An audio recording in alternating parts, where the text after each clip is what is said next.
Family, how y'all doing? How y'all doing?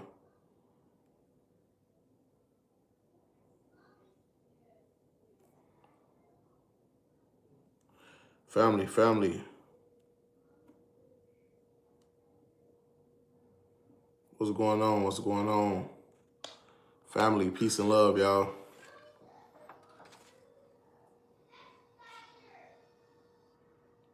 Family, how y'all doing? How y'all doing? Peace and love, y'all. Peace and love. How y'all doing? Okay.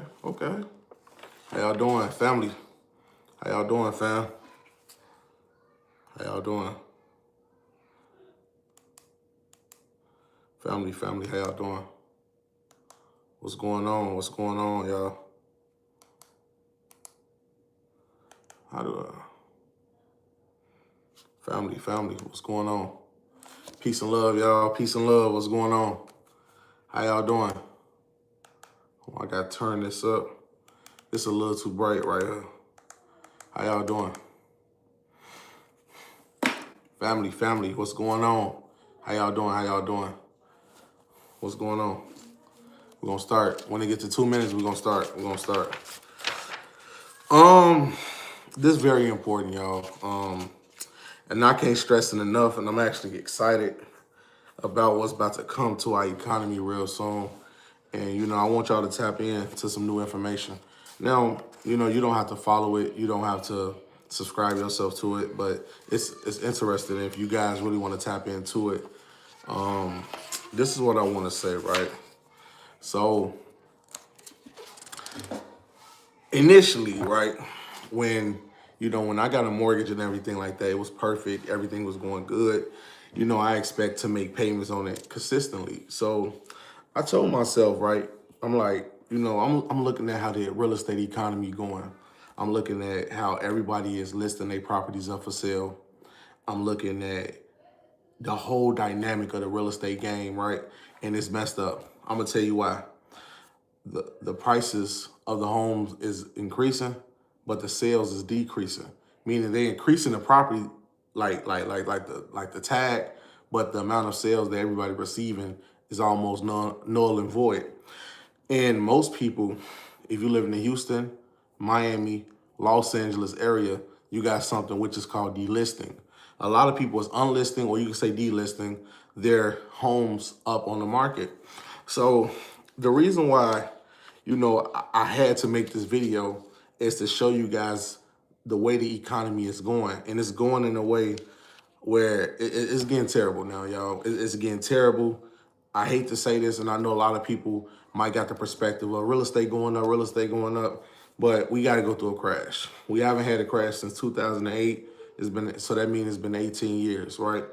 And within 18 years without a crash, we definitely gonna have a crash, especially the amount of money that's being printed by the federal government, the price of interest rates, all of this federal funding, everything for to push the real estate market down, right? Now, the good news is that there's options for us homeowners, right? And you got deferment plans, you got loan modification plans, and you got something that I really like.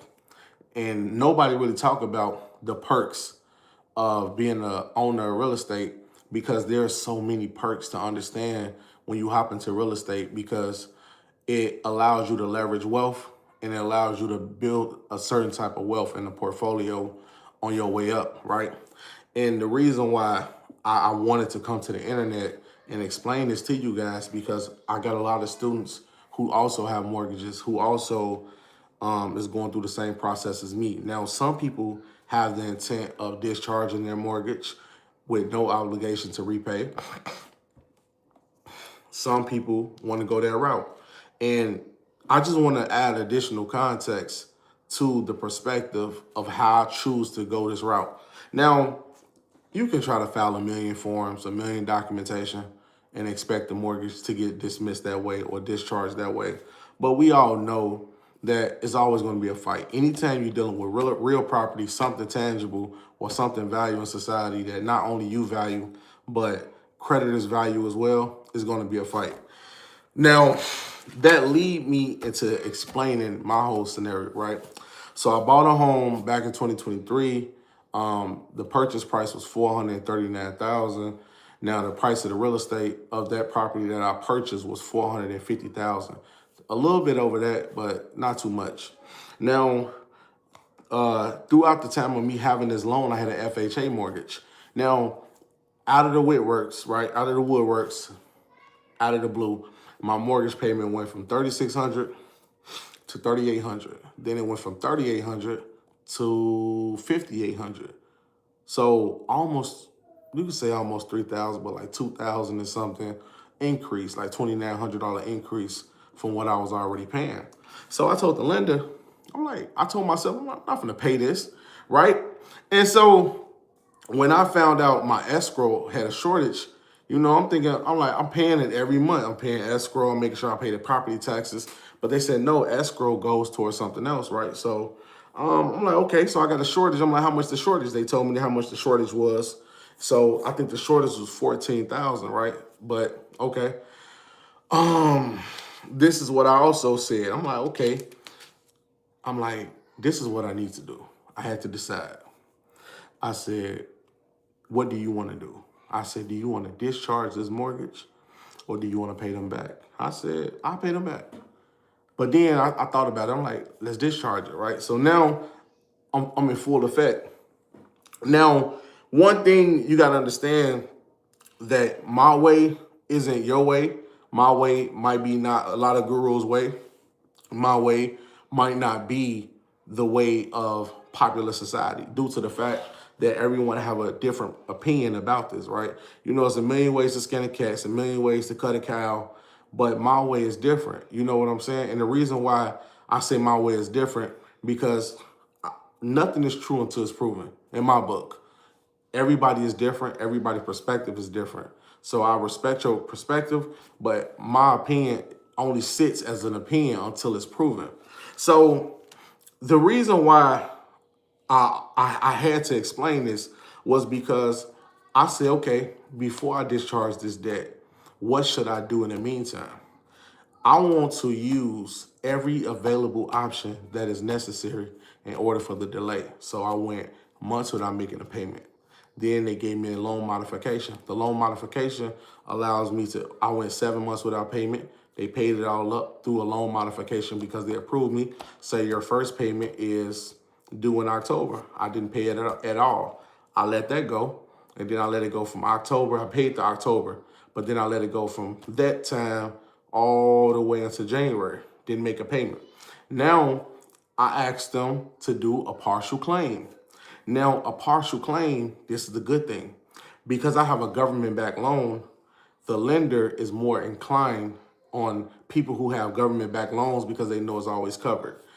Even if they decide to charge off a government loan, they still can get the money on the back end. They still can charge it off. They can write it off as a loss and etc.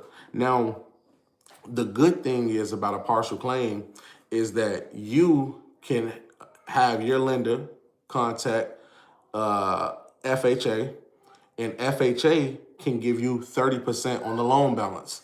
So my loan balance is $429,000, so $10,000 different because that's how much was paid down. So by them giving me, by me having $429,000 on the loan balance, they can give me upwards of $128,000. Now, $128,000 can go towards previous payments and future payments, which give me upwards of over a 3-year cap. A 3-year cap meaning within 3 years I can decide to pay or don't make a payment on this loan, and the government will cover every expense. But this is the good thing to it. It is interest free. So basically, I'm in a situation where the government is fronting the loan for upwards of $128,000, and they make those payments up front. I'm show documentation. First, this is not even the 128. They about to give me 128. This is the loan modification. So the government gave me 52,000. Now, before I show you guys this documentation, you don't have to file bankruptcy. Bankruptcy is the worst thing to do. Don't ever file bankruptcy. Let me show you this game before you're doing it. Hold on, think about bankruptcy. No, don't do it yet. Don't do it yet. Follow me first. then do bankruptcy. That's the last resort. Don't ever do that. Please don't do it. So let me show you something. Now, people might ask me this question. Why would the government give you a loan on your own property? Now, people don't know about the government in the United States. When it comes to borrowing money, the government, whether they make an interest off the money or not, they like to hold federal dollars in real estate. If you look at loan modifications that's been approved throughout the United States, it's over $1 billion budget for it. When you're looking at partial claims that's in the United States, it's a multi-billion-dollar budget for it. Because as long as the government have a partial claim on real estate, which would be a cap at 30%, the money in the reserves always reserve its value. So that's why the government will extend so much resources to homeowner, because real estate is America's biggest asset. And by real estate being America's largest asset, what we say the United States, by real estate being America's largest asset, the government prioritized holding its money on real estate. Now, this is the good news of it. All of the money that the government giving me is non-interest. I have zero interest. This is the even better news. I can choose or choose not to use the funds. So my next payment due, the government can cover it or I can cover it. It's still optional. That's the good news about a partial claim. The government supersedes the lender because the lender has to follow the guidelines of the United States codes. The lender has to follow the guidelines of FHA. The lender has to follow the guidelines of USDA. The lender has to follow the guidelines of VA. Now, this is the better part of it. This right here is my what's the thing called again? Damn. I just told you guys. A loan modification. A loan modification, the lender paid 7 months of any missed payments, right? Now, this is not even fully the partial claim, but the partial claim comes after this, right? So the government approved me. I got to cover my address, right? Hold on, let me cover my address. So, you see this? Y'all see this right here? You see this supplement amount? Hold on, y'all should see it. Hold on. See this? Y'all see that $52,000? $52,000. The lender gave me $52,696.25 in an interest free fee of 0%. I have 0% interest. So all of those payments is covered. Now let's go into the partial claim. Now, the partial claim is when the lender claims 30% of the loan. They're not claiming the actual property. They claiming the loan, the note, right? Now, the note itself is 0% interest. It acts almost as a savings account. And you can use as much as you need for the house expenses. Like my lender, they cover all my property taxes. My lender cover all of my insurance policies and everything like that. And with me getting 30% of the money from the government of the loan amount, the government is covering $128,000. And when you look at the government covering $128,000, that give me upwards of 3 years, no payment. Because I got $3,800 a month payment because of the loan modification. I got loan modification for 4 years. And then on top of that, they covering the monthly payment up to upwards of 30%. So they cover upwards of 30%. I mean, no, they cover, the max is 30%. So they cover 30%, that's 128.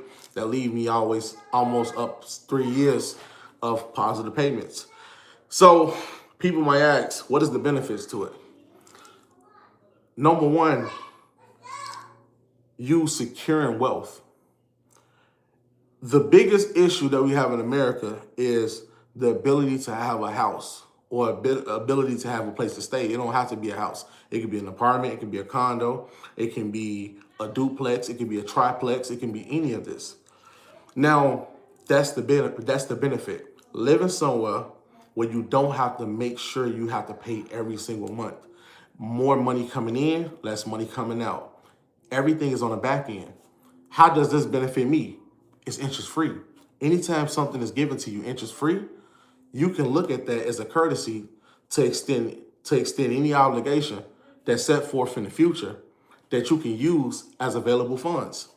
This is another thing that people don't tell you about. Not only is this a benefit, if I was to ever sell the house for flat worth what the house is worth, the excess amount is forgiven by the government. That's what they don't tell you. I don't got to worry about a lawsuit. I don't have to worry about filing for bankruptcy because HUD will forgive it all, because as long as you allow HUD to make a claim on the note, that was beneficial enough for the government to hold its funds there. That's why it's perfect to get government-backed loans. I'm gonna tell you why. Because anytime that we are in default, they contact FHA. Hey, he's in default. What should we do? How much do we need? The loan amount is let's just say if it's 700,000, the loan amount is 700,000. We're gonna give them 30%. 30% of 700,000, what, 200,000? So you will get 200, no, you get over 200,000. Let me see. Okay. 70,000 is 10%. So 140 plus 70, that leave you 210,000. So 210,000 is what you will have as available funds. So that 210,000 can go towards all the future payments, and you cap out on the max. So let's just say those payments cover 3-4 years. That's how long you have to go without a payment. Now, the mortgage lender going to receive the funds from the HUD. HUD already extend the money directly to your lender, and it's actually on your account when you log in. My loan modification is listed on my account. Now, as far as discharging the debt, right? Now, I'm going to get to that later. I'm going to get to that. I just need you guys to understand the goals of real estate, because I knew when I got in the house what I was going to do, how I was going to do it. I might have had a different plan, but I also looked at this plan as saving money because so much money was dumped on the mortgage. So much money have to make these monthly payments. But I'm like, you know what? I'm going to use all of my available resources from the real estate that I own and allow this non-interest free loan to cover the future payments. Let me build the wealth on the side and allow the government to cover this, because remember, everything that they paying is interest free. It's in the contract. The same way with the loan modification, it's in the contract. Anything that they give me is interest free. So if a financial guru came to me and be like, okay, is this a smart idea? It's an excellent idea. This is an excellent idea. No one can live rent free. Section 8 is oversaturated, and you placed in a place that you most likely don't want to live at. But when you look at real estate has so many flexibilities when you purchase a home, because you put yourself in a position where if you do get into a situation where you decide that you don't want to make a payment, or if you can't make a payment, you can defer, modify, or do a partial claim. Partial claim the best because it's more longevity, meaning you can go longer without making that payment, and it covers so much where it allows you, the borrower, to make money in the future. So you constantly making money, and instead of the mortgage lender pocketing it every month, you allow yourself to pocket that. And then you put yourself in a position, if it's interest free and they covering the whole amount, guess what that means? If they cover, I'm gonna give you a hypothetical. I'm gonna use $1 million loan. If a lender gave you $1 million mortgage loan and the balance of that loan say $1 million, that means that HUD would cap you at $300,000. If $300,000 went towards the payments on your loan, and it went from $300,000, now you owe $700,000, a little bit more because of interest and all that. Let's just say you owe $800,000. $800,000 is how much you will owe in total to the lender, but in total you will owe $1 million still. If you throughout that time was building money, building wealth, flipping money and everything like that, you had the money to pay back the entire loan amount, including HUD. And now this whole property can either sell or you can just purchase it out. I just try to give people flexible understanding to be understanding that, yo, this is a game changer right here for most people. This is a game changer. Being able to live free, being able to have so much flexibility. And remember, you benefit from this whole opportunity. And now, this is what people don't know. The understanding of like how real estate work and everything like that, most people don't understand these perks. Most people avoid these perks. They're on the internet telling you, oh, don't buy a house. That's the stupidest thing you can do. But if you rent, they can just kick you out at any time. You have no authority of the property. You have no say so. You have no rights. And then you don't have flexibility. You can't call off you can't call off a rental loan and say, look, I'm gonna go a year without paying, especially in a certain area. They're gonna kick you out. But if you can do this flexibility with real estate, man, you can dominate the game because you can save so much money. You can put yourself in a position to save a lot of money. And trust me, y'all, it's so easy to save money when you don't have that every single month and you put yourself in a position where now you fully, situated the right way. What else I want to say, y'all? What else I want to say? Before I go into understanding the discharge factor, do anybody have any questions? Because we're about to get into the whole discharge. Oh, I don't want to pay a mortgage, ever. But remember, don't be so fast on discharge.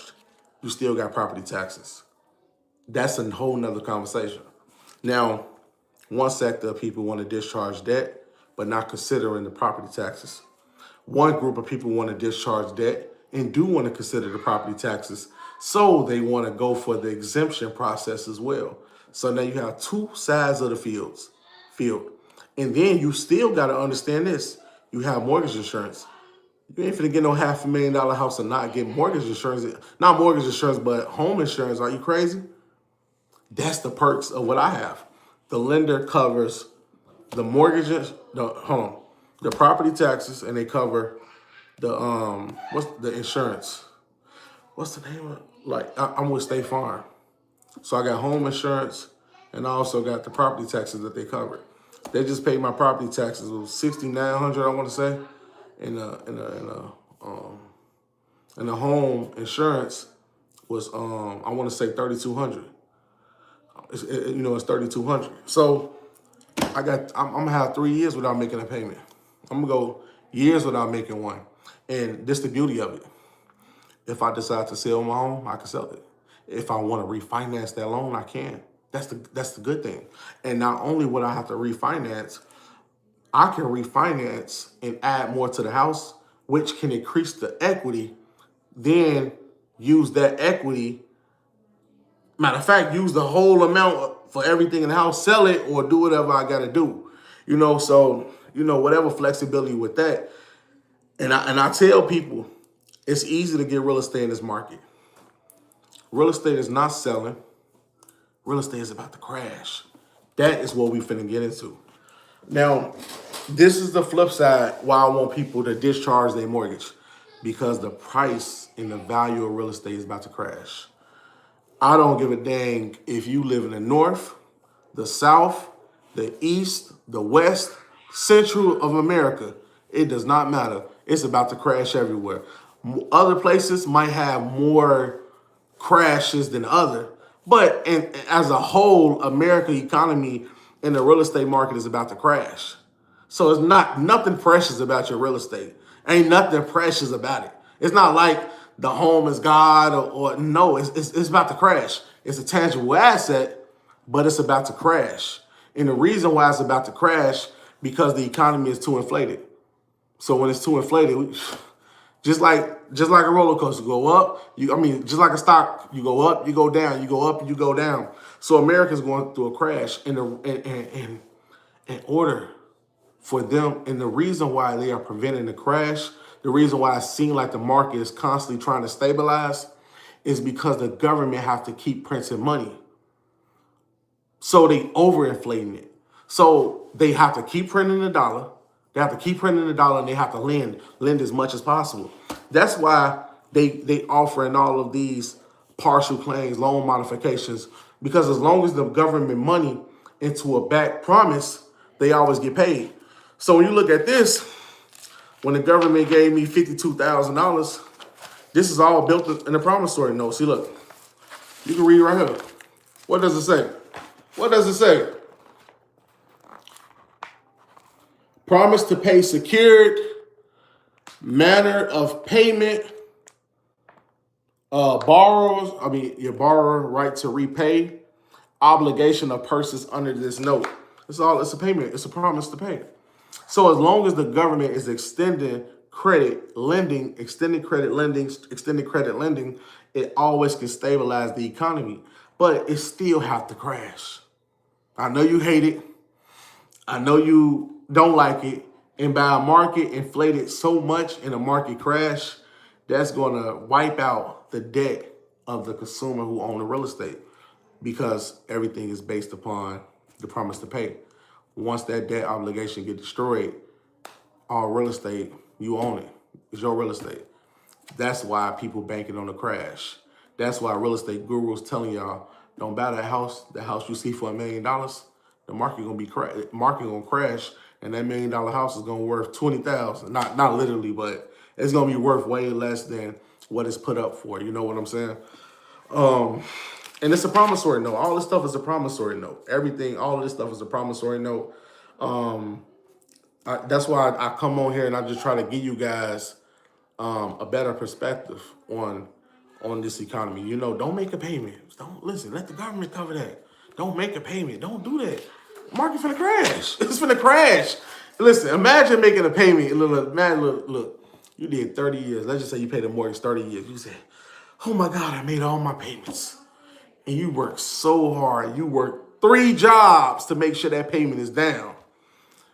And the market crashed. So what you just paid for just went all, like you just picture filling the toilet up and somebody clicking that flush button and everything just went down. That's exactly what's going on in real estate. That's what's going on to your real estate property. That's what's going on to the land. That's what's going on to the valuation of our dollar. It's finna drop. You know, can you talk a little bit more endorsing those promissory notes? I don't really talk about endorsing them because there's more to it. So it don't matter how you endorse it. It still don't wipe away the debt clearly. You know, it's still processes that you need to follow. So for me, I'd rather inflate a lien to get the debt discharged, because filing paperwork ain't enough.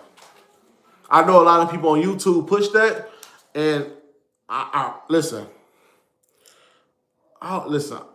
please, if whoever y'all learning from, have y'all guru go on live with me, and please let's get some understanding, because I don't know, right? Why are they giving y'all these perspectives on this and that? And a lot of them haven't did anything in a sense that would suggest what they're saying is true besides talking about it. You get what I'm saying? Because I just hear a lot of this, but a lot of people not breaking the ground rules, and that's what confused a lot of people, because at the end of the day, most people are students. So they trying to learn, and they got the right to learn, but it's like they getting mixed information. One person talking about this, one person talking about that. Now, I might can show my proof and facts. They might showing what they saying, but I mean, they might saying what they are trying to explain, but not showing, and it might confuse y'all and thinking we doing the same process. Most of us are doing, you know, totally different processes, right? You know, we might got a different approach. So that's why I want, if it's possible, if y'all, whoever teaching y'all this stuff, have them come on live with me one day, and we could chop it up and we could talk about this stuff, because everybody got different, you know, ways they do their processes. You know what I'm saying? Hey, family, how you doing? So my father has this house for $500,000 to $600,000. Bought it in 2023, refinanced it because the mortgage went up $1K last month. Turns out it's only worth about $3K more than he bought it for. He's stressed. Yes. Hold on. Yeah, so, you know, that's the thing about real estate. You know, they get us, you know, when that house look good, and you see how the interior look, you know, you check the cabinets, everything looks good, but it's all about the economy too. You know, don't buy homes just based upon the looks, but look at the total value of that property. Look at the future potential value. Because when I first purchased my home, you would have thought you were driving through heaven. My community looked like heaven. But underneath the surface, the value is dropping every day. It just looked good. You know what I'm saying? Like the house is good and everything like that, but looking good ain't don't mean it's good. Because you still gotta consider the overall value. And remember, when we go through this crash, everybody house going down. Everybody house going down. So his property value and his house going down, my property value and my house going. I ain't living in no gold house. It's a beautiful home, but it's not a gold house. It's not like a house made of solid gold and brick and silver. So by me knowing that this crash about to happen, I wish I would be worried about foreclosure. I'm not worried about it in this economy. Because guess what? Nobody buying them. Who's gonna buy a house? Nobody even show up to the auctions where these houses is being listed at. You can go to any county in the United States, especially major cities like New York City, California, Chicago, and look at some of the real estate foreclosures of brand new properties, not old properties that might have a lot of value because they underselling them. But look at properties that's fairly new, and you will see that it's not selling for as much as you think it is. Smart investors know when you see average consumers buying houses, you know this is a bad market. They know it. They know it. When people go out there and buy houses, real experts know we standing back. We gonna let them buy it. We gonna let them get in. We gonna let them get it. And you want me to tell you a time where they was able to oversell houses around the pandemic? Yes, because everybody didn't know how long the pandemic was gonna last. You know, everybody's under under the impression that this pandemic can last over 10 years. This pandemic can last a long time. And no one want to be on the streets. Nobody want to be in apartments during the time this pandemic is going on. So throughout this pandemic time, everybody was buying homes, left and right, left and right. But when they bought it at an inflated price. I seen some homes that could have easily been worth 400,000, 300,000, but they were selling these houses for 600,000, 700,000 off the rip, and they were selling fast. Every realtor was thriving. Every realtor had a huge list of clients.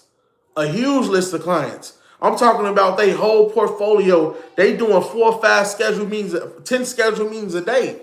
And people had to beg to find a realtor. It used to be a time where the realtor say, we're not even going to talk to you unless you got a pre-approval. That's why around that time, no, every realtor was in their bag. They didn't care about the average consumer. Because if you didn't come or you didn't come correct, they wasn't dealing with you. Now the Uber drivers, now the real estate agents are Uber drivers now. I'm for real. Listen, this economy is getting bad. The average real estate agent is Uber drivers now. They going back to the warehouse. Ain't no house to selling. You wasting your time. You wasting your time. The only thing that's thriving out, like I said again, I mentioned this in another video, is tiny homes. That's a real estate industry that's thriving. They really thriving because they got homes right now for about $140,000, and that's affordable, especially on a 30-year fixed mortgage. You could come out of pocket $900 a month, and that's a lick. You know that's really good for a starter home like that. And this is the kicker. He just invested into a new build in Baltimore waterfront property, supposed to be another National Harbor type of thing. He's already fully tied in. Now he's overwhelmed. So Baltimore got a lot of real estate. You can find a lot of deals in Baltimore. They got a lot of abandoned houses. I'm familiar with Baltimore. It looked like Philadelphia a little bit because all of y'all cousins, y'all like real close. And Baltimore is a real ran down city. That is crazy. They ain't rebuilt that city. But it's about to crash everywhere, fam. And I don't know who your uncle is, and I don't even know what he purchased, because there's certain spots that you could purchase a home that has a strong economy and the home has intrinsic value. Because when it comes to safety, it is important, right? I'm gonna tell you, I used to live in this neighborhood in Orlando, Florida. It's called Lake Nona. Search it up, y'all. Lake Nona, Lakenona, right? Lake Nona, Florida. It's in Orlando. It's out. It's a little bit. It's in Orlando, but they don't consider it Orlando. It's like outside of Orlando. Now, the real estate in that area is thriving, and they can't keep one property. Now they thrive and thriving because the type of area it is. It is not your average Florida neighborhood. It's one of the best piece of real estate property. It's one of the best communities in Florida, hands down. No Miami neighborhood compared to it. No one, because it's one of the only upper middle class areas where you don't have to be extremely rich, that you can go to that's fundamental and have everything in there. Like it's everything. It's Walmart. It's every restaurant, every dining place, and it's everything new real estate. It's nothing used. And it was farmland. You know, I was looking to buy the house out there in Lake Nona because it keeps its value. I'm not gonna lie. In Lake Nona, Florida, they keep their value. You don't never got to worry about a crash. Property value can go down just a little bit, but the area maintains its value a lot. People was buying homes for $400,000 in La Brea Park, $500,000 in La Brea Park. Them same homes right now is worth over $1 million, $800,000, $900,000 homes.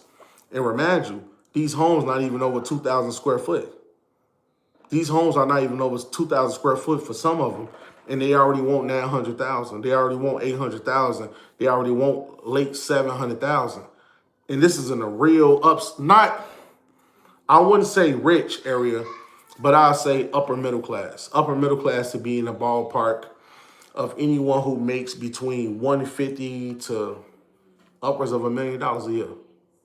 Not, like a 10, 20 million. No, I wouldn't say that, but it's definitely an upscale area. Oh, let me see. Let me hear. Yo, how you doing, fam? How you doing? How you doing? How y'all doing, y'all? How y'all doing? African Goddess. Abundant. How you doing, fam? How you doing? Huh? I hope you're not lying. You said rest in peace, Joe Rogan. I hope you're not lying about that. Hey, see if that's true. I hope you're not lying, fam. I hope you're not lying about that. Are you doing a land patent? Yeah, I'm getting into that, yeah. I'm definitely gonna do a land patent. I'm definitely gonna do a land patent. It's worth it. What's up? Yeah. Hey, effing goddess. Yes, yes, queen, yes. Blessings to you, blessings. How you doing, fam? What's going on? It's fake. I'm blocking him for putting, why you say that, man? He bogus for saying that. Yeah, family, so, yeah, so, that's beneficial, and it's so easy to get a house today, y'all. I got a student, he just contacted me. He want to get into a house. So I'm showing him like, y'all, the requirements is easy nowadays because Fannie Mae and Freddie Mac don't even have lending requirements so steep no more. You don't have to have a minimum credit score. They accept charge-offs. They accept late payments. I'm like, they made it so easy for y'all. When I hopped into the game, they were selling houses left to right, and everything had to be perfect. Now, I was starting over with my social, right? Like, I wasn't using my social, but when I started using my social again, that's when I hop back into the game, right? Now, this, y'all don't understand. When I was going through the process of buying a house, I was going through sticks and needles and sticks. The only thing that was sustaining me was my income. So when they see my statements, they knew I was ready for a house. When they see how much money I was making in, they see I was ready for a house. Today, the requirements, you can, listen, you can get them a cash out bank statement and they'll let you get a house how sweet it is today. I don't get, like, y'all, buy this real estate and wait for it to crash, you know? And that's what I'm doing. And if you don't know how to buy real estate, I can show you. Even if you need documentation done, you can still make documentation. Whether you need, especially if you're an entrepreneur or self-employed, you can get you a couple financial statements, whatever you need in order to fully get approved. It's easy. It's easy to go through that approval process. Hold on, King. I put my house in probate, and they still trying to get the house. Do you have a government-backed loan, or what type of loan do you have? What type of loan do you have? Is it FHA? Is it conventional? Is it VA? Is it USDA? What is it? I need to know.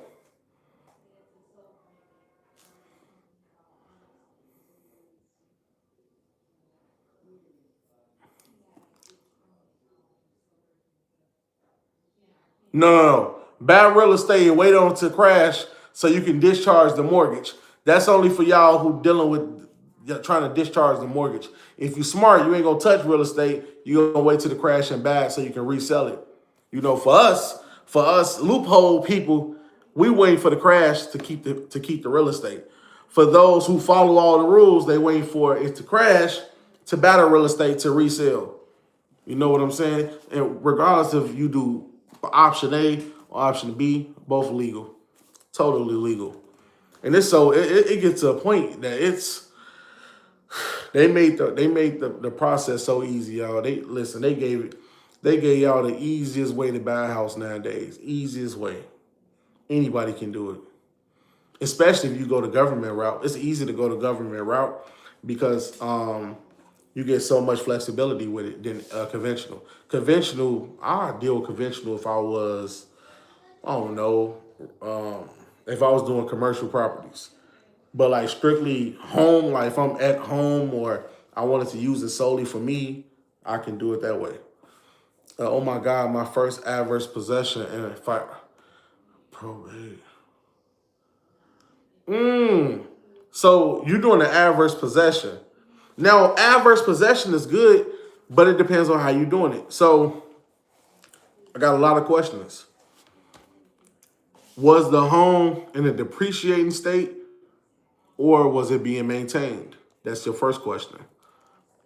The second question would be, is this property in an upscale area or are you in the hood or somewhere low, a low, value neighborhood? Another question would be, was there any taxes being owed on this property or not? Like, did you do a real title search on it? Because before you do adverse possession, one thing I learned, you do a title search on it to see if there's any active liens on the house. You check to see, does the property owe any taxes? And if you find that the property owed taxes, you can get in. If you find that there's no liens on the house, even if it is liens on the house, you can get in because technically the lender gonna charge off the property and not claim it anyway. So it's a free house. How long are you guessing the market before the market crash? Less than a year. I'll say less than a year because you got to look at it. Before any market crash, this is the first thing, these are first signs. Everything become inflated. Prices become inflated. Interest rates get inflated. And high amounts of lending. Less consuming. You could say less lending, but printing money, printing of the dollar. And the amount of properties that's listed for sale and zero activity being done. These houses are not being put up. No one is bidding on these homes. No one is purchasing these homes. And this is constantly happening consecutively each quarter. Each quarter would be every 3 months out of the year, so each quarter. Then you have the high amount of job layoffs and the highest amount of jobs not hiring in general. That also contribute to the housing market. Without jobs, that means the housing market is going to crash as well because no one will be able to stabilize. Now, you put all of those into perspective, that's when you start developing a recession. Now, in our case, recession sometimes can only affect real estate. It can affect the job market. But this time it affecting the dollar. It's affecting the job market. It's affecting real estate. I've seen the price of gold shoot up to $5,300. Once I realized that gold is at $5,300, and remind you, I sold a bar of gold last year, and guess how much I sold it for? The gold price was $2,500. And that's last year. $2,500. That's how much gold was. Now you mean to tell me gold is $5,200? So gold just doubled in 1 year? This is a natural resource, right? It's gold. Gold don't go up like that. Not that fast. It's not a Bitcoin and nothing like that. Gold shot up $5,200. Y'all, look. Y'all watching this live. Go on y'all computer right now. Search up gold price today. And let me know what you guys see. Because the fact, hold on, let me turn this off, y'all. Oh, what happened? Do I got a light bulb or something? Yeah, my light bulb just blew. What the? How my light bulb just blew? So gold is $5,200. So I need one of y'all to search the gold. I want one of you guys to search the gold price to right now and give me the actual price. Give me the actual price of gold.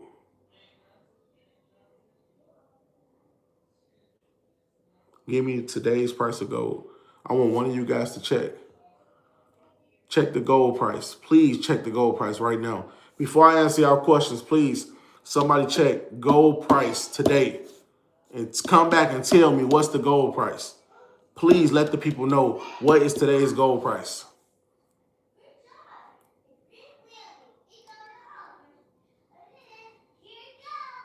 Somebody tell me, please, please, y'all. Tell me the gold price. What's the gold price today? What's the gold price? You can go right to Google, search up 51.85.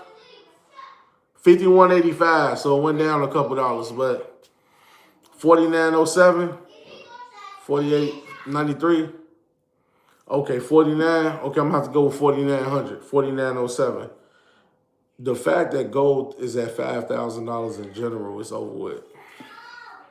That's how you know we're going into a recession. Silver prices. Silver touched over $100. I remember silver being $17 an ounce. Silver is at over $100. That's how you know it's a recession.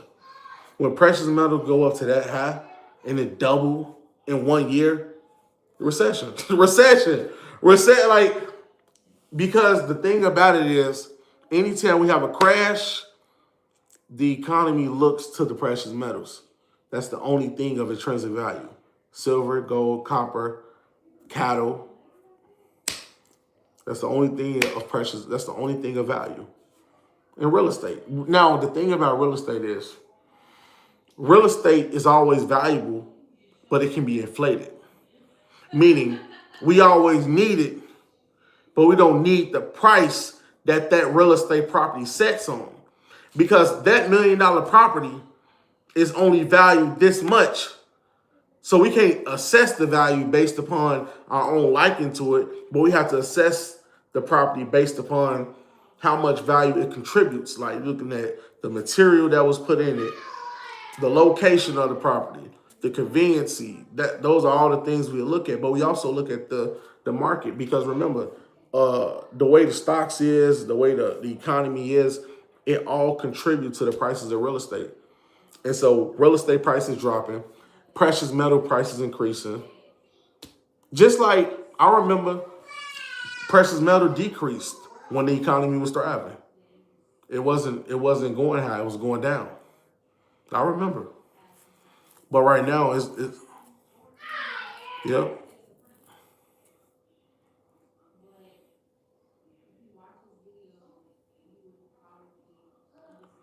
Yeah. Yeah. And you could trade the dollar against the gold. So the gold is winning against the dollar. So the dollar is dropping. Listen, if y'all deal with Forex all next week, go against the dollar. AUD, go against the dollar. Japanese yen, go against the dollar. Um, New Zealand dollar, go against the dollar. Always go against that dollar, you're going to come out on top 99% of the time, because the dollar is falling. And then you got to consider this. You got the BRICS nations: Brazil, Russia, India, China, and South Africa, and Iran is a part of the BRICS nations. In the BRICS nations, it's all one conglomerate group of countries that chooses to use their money that's backed by the precious metals and resources. That's what's giving the United States a run for its money. China joined the BRICS. India joined the BRICS. These are one of the two most populated countries. Brazil joined the BRICS. Brazil's a big populated country. China, India, Iran, and South Africa. They all are part of the BRICS. They all are part of it. Yep, sales, everything beats the US dollar. Whether you JPY, if you put USD JPY, go for the sale. Hold on, yeah, go for the sale. No, hold on. Am I right? Whichever one come first, go against the dollar. So if JPY USD, go up. If it's USD AUD, go down. Always go against the dollar. Always go against the dollar. You're going to win 99% of the time. This is why the dollar is crashing. Yes, it is. The dollar is crashing, and real estate crashing too. Because when the dollar falls, the U.S. economy falls, because we are the world central currency. Because we beat Germany in World War II, the United States dollar became the the world central currency. So the world fall and rise at the expense of the U.S. dollar. So once the U.S. dollar goes, the world economy goes. Now, those countries that's outside that I just mentioned, they got their own dynamic, but they still take a hit, because most countries, especially China, keep so much U.S. bonds in their country to stabilize its economy as well. Most people don't know about that. That's why when we look at the economy, we got to look at a whole graph when we talking about building wealth, because we got to know when is a good time to build wealth, when is a good time to sell, when is a good time to store assets, when is a good time to sell those assets. You should have been selling your assets in 2023. If you own in real estate properties, commercial properties, you needed to have been selling that in 2023. Now ain't the time to do it. Now you can't sell nothing. Now you can't beg. Listen, you can have a situation where you cover all closing costs. You even put the deposit money in the buyer's hand. He still want to buy it. That's how messed up the real estate market is today. I'm not for advertise, not again. So I seek the home empty. Exemption pay, taxes, file, grant deed, then move in, no agent, no one but me. That's good too. That's definitely good. Really good, family. Gold and silver skyrocket. Yep. Yep. I see. Yep. Yeah.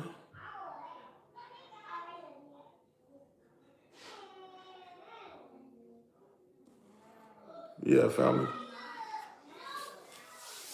Yeah. So yeah, I'm just preparing for this crash, y'all. I'm ready.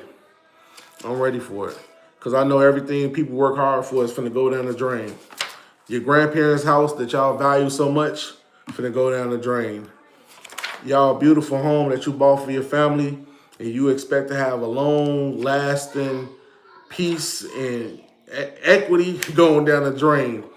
Man, I got a family member, they built a lot of equity, and I would hate to see that it go down the drain. Picture you build your house up to a lot of equity. And you wake up the next morning, every piece of that equity is gone. Every ounce of that equity is gone.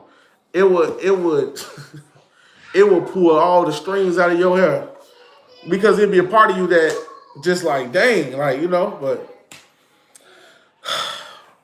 so let me see.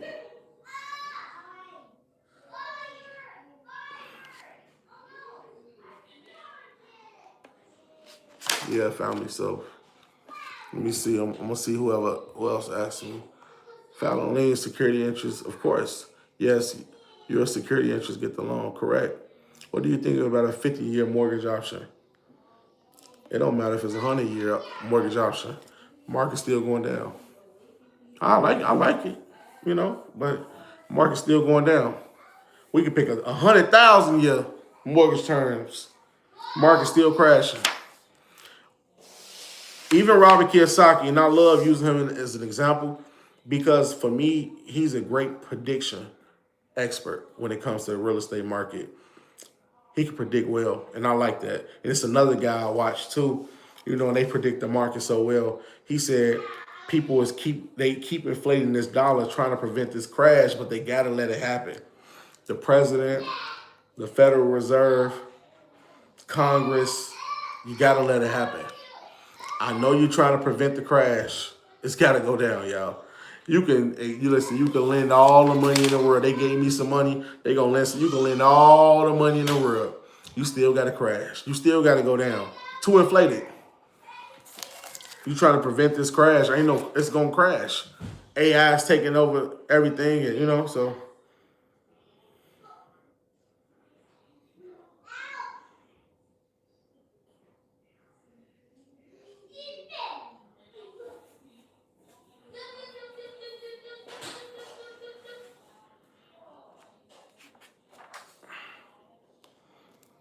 Yeah, so many empty homes. Yeah, I need y'all to get into them. Get into those empty homes, and let's watch this crash. Please get into these empty homes. And then when the market crash, the good news is a lot of us are gonna have a benefit because now we're gonna have a government bailout. So a lot of us who did take on these large loans and claim that we can't afford them, which we probably wouldn't be able to afford it, now they discharge the obligation. And then they written off on the books, everybody paid off, and the debt is forgiven. That's the good thing about real estate, because you can get bailed out, just like many corporations throughout 2008 who got bailed out by the government. A crash or a huge market correction. Oh, crash. Like you going into a brick wall. Like, no, it's crash. It's no way any market correction, any reorganization can prevent this crash. That's why everything is going down right now. It's going to be wars. It's going to be big political debates, a division of the country, but we're going through a crash. I'm about to tap in with you tomorrow for your mentorship. Yeah, tap in with me, family. Contact me at 224-463-1848. Again, 224-463-1848. And yeah, so I wish I would make a payment on the mortgage right now. You would be crazy. You would be crazy. That's like, listen, you ever heard that saying, throwing away your money? You would be throwing away your money, literally. Every dollar you gave them, you throwing it away. You throwing it away. Your house is worthless. Now, it's worthless, it's not worth nothing. You doing all this for what? You making payments for what? To prove that you can do it? Meanwhile, your Fortune 500 companies is taking on billions and billions and billions of dollars of government debt. And when the crash comes, guess what they're going to do? Wipe the debt clean. They wiping all their debts clean. Wall Street, everybody getting their debts wiped. We around here talking about being honest and making payments, and these people are finna wipe these people debts who owe billions of dollars. They about to wipe Fortune 500 companies' books of all bad debts. And the average poor American can't even get a link card, can't even get food stamps, can't even get Section 8. Y'all see, you see what I'm saying? Like, do y'all see what world we live in? And so when I come on the internet, they call me a scammer because I'm trying to show you guys what is finna happen. I'm not coming over here just running my mouth. I'm just trying to show you guys, like, what we doing is everything. Everybody's doing everything wrong. We need to be playing the Taquan route because at least we'll know what's finna happen. We know what's about to happen. It's just like the world don't know what's gonna happen, and that's what is gonna get us wiped out. So this is what I would say, so I can wrap this up. Okay, hold on. Should I take out a HELOC on a property I already own right now and discharge it? Absolutely, absolutely, because you won't have access to no equity when the crash comes. You want me to tell you what's gonna happen? The crash gonna come and everybody gonna want the equity. Ain't gonna be no equity.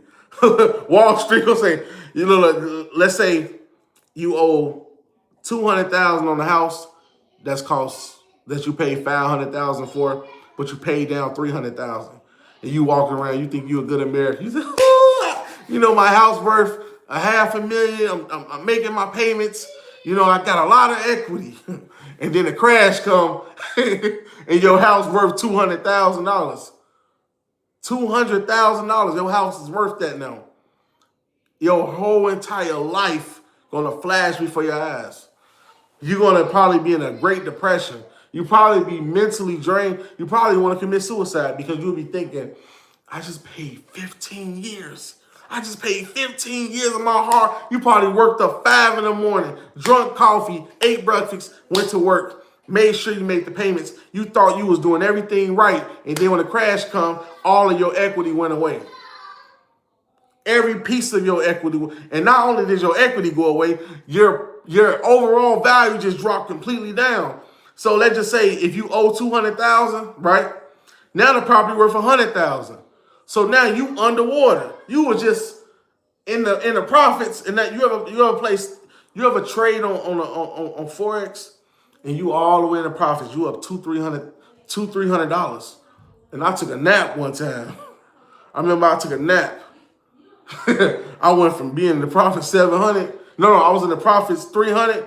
I took a nap and woke up. I was in a negative 700. That's exactly what's gonna happen to those who hold on to the equity in their property. They're gonna be under their loan, and they don't have to listen to me. They can say, "Well, you don't know what you're talking about. My financial advisor told me if I save my equity and I do everything right, that everything is gonna be okay." And you're gonna see your financial expert in the unemployment line waiting to be called because he gonna tell you, you still have that guy on YouTube contact information. I need to talk to him. And that's what I'm saying. Like, it's not about what happened to you. It's about, are you prepared for it? You know what I'm saying? Yeah. Can you discharge when you making payments, or do you have to stop paying them? You could, but if you're making payments, they assume that you're gonna be liable for the debt. So you gotta stop completely. What about proving you had income to actually afford it? You can get documentation done. You can get that stuff done. You never said and forgot, left my ass up. Forex will humble you. Yes. Yeah, it would. So yeah, your financial advisor means nothing. Because it's not in my opinion, it's the market. Major job losses, Fortune 500 companies going into bankruptcy like Intel, and there's more companies, it's way more companies than that. They're just not on the front of my mind. The price of real estate went up. We have an over large amount of supply and inventory. Interest rates at an all-time high. The price of property is increased, but the value of the homes is down. No one can sell a home. Crash can happen any day. It's just be prepared. Get some gold, get some silver, get some real tangible assets. So when it crash, you can cash in on it. That's the best you can do. Saving money is not the go-to nowadays. It's not. Because what are you saving? You are not saving nothing but debt. You are not saving nothing. Your paper dollar is worth nothing. It's worth nothing.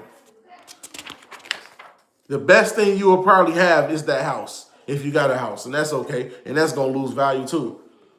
Because if real estate loses value, you definitely can reassure that your dollar gone, because the dollar don't supersede the real estate. That's why the FHA would give me $128,000 just to be on the loan, because they know the loan is more valuable than the dollar. The dollar is worthless. The government want to put all of its money in tangibles. Real estate, loans, real estate, real estate, real estate, real estate. That's how you can protect the dollar in so many ways. But the real estate market got to crash. So it's like, we just gonna see, Fear Factory, tell people the truth. I'm off this, yeah. Fear Factory, tell people the truth. I'm off this bullshit, yeah. BRICS, here I come. Yeah, the BRICS. But the same thing gonna go with them as well. They gonna go through the same thing. We the central currency of the world. So when the dollar falls, they fall into. China lost a lot of its country growth due to the tariffs. They can't survive without that dollar. They need that dollar. Once it became the central currency of the world, they gotta go. They gotta crash too. Because that's the thing about being a superpower country. When we fall, the entire globe falls. Whether you live in Africa, New Zealand, China, Japan, Germany, wherever the dollar falls, they fall. It's never been a time when we fail and other countries didn't feel it. Because if we fall, we most certain that you're going to fall. We're definitely more certain that a third world country is going to fall, like India or Pakistan or something like that. We definitely can believe that they're going to crash as well. A lot of people a lot of countries depend on America's consumers, the manufacturers, not manufacturing, but our consumers. So without the consumers, other countries starve. Other countries can't sell off their goods. Other countries can't grow their economy at that level. But I ain't saying they can't, but they have to restart. It won't be from the point where they are already at. Everything will have to go strictly with them, How and or why the dollar would fall. Constant negatives in the economy. I already said it, job loss, the lack of jobs, instability in the job market. The housing market is crashing as far as this over amount of inventory, it's less sales, high inflation, and it's constantly happening each quarter after each quarter. They can give you fake stats. Oh, the employment rate is up 7%. When you look at your everyday consumers, you're looking at your everyday economy, does it look like the employment rate is up? Does it look like the job market is up? Do it look like the income is up? Do it look like the real estate market is up? You can just go outside and look. Do it look like it's up? No. So just that alone is already, we pushing into a recession. Tariffs play the smallest role into this recession. Like what Donald Trump doing to the tariffs don't even compare to what everything that transpired. National debt, yeah. We're in a lot of debt. We're in a bad debt. We're not in good debt. We're in bad, terrible debt. This the type of debt the dollar can't pay for. What they giving me, the government, they don't compare to the type of debt that they owe. They need way more than just real estate to help their debt. They need real estate, tangible asset, everything in the world. They need slaves. That's the only thing that can save the U.S. dollar if they had slaves. And honestly, I'm telling you the truth. That's the only time where they was thriving, when the economy was thriving, when you had free labor. But without free labor, it's like what? We going for a crash. And I hope you guys are ready for it. I just hope you guys are ready for it. Your dollar is going to be useless. Your house is going to be useless. Your gold is going to be something. Your cattle is going to be something. And homes are not useless. It's just the value of the home is going to go down. So a home is always going to be useful, but the value is going to go down. It's always good to have a house. Always. It's just the value going to go down to the house. You don't have to believe it, but you see it. Look through your neighborhood right now, see how many homes are for sale, and look how long it's been on the market. It's been homes that's been listed for 600 days, no sale. It's been homes that's been listed for 100 days, no pending transactions. People, listen, it's so messed up. No one even is visiting these homes. No one even booking to look at the house.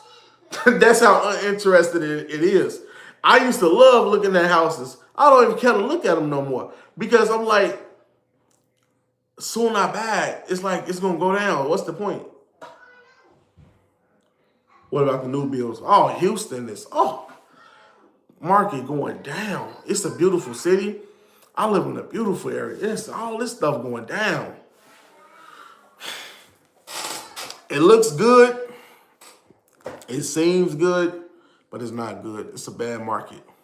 I wish I would have bought these houses in 2010 when the real estate market was really booming. Now those same homes, they can sell for a pretty penny based off what they purchased the home for in like 2010. What about, hold on. Well, the market is stabilizing. The market is not stabilizing at all. The market is going to go down. Stabilizing. Stabilizing? There's no houses. There's no house that's getting bought. They couldn't even give you a house.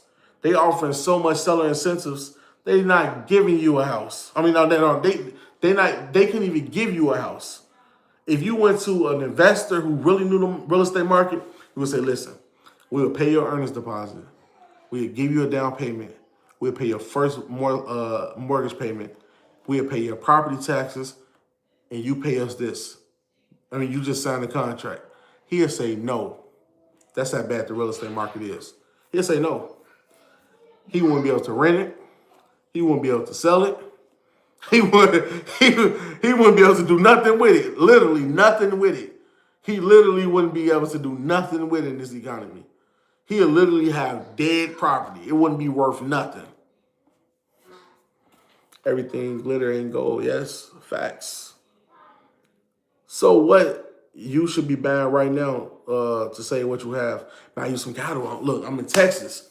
Give me some cattle. Give me some Wagyu cows. Give me something like that. Yeah, give me some cattle or something. Give me a cow. Now, that's valuable.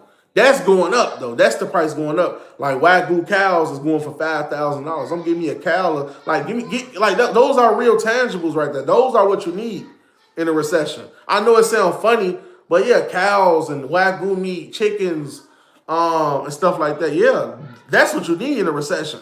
I know everybody trying to talk about marketing and all this stuff. Listen, you need real tangible assets too. Don't just fall for the okie doke. No, just the marketing. Like, oh, I'm just marketing, sales pitches and everything like that. You still want to tap into tangible assets. Now, the first thing I would say in this market, make sure you get a place to sleep. You need to get a house. You need to get somewhere stable so you can trap whatever money you get bringing in. Because without the house, you kind of lose the stability. And without the stability, you're not going to be able to make the type of money that you should be making. That's why you need to tap in, you know? You need to tap in, y'all. Y'all really need to tap in.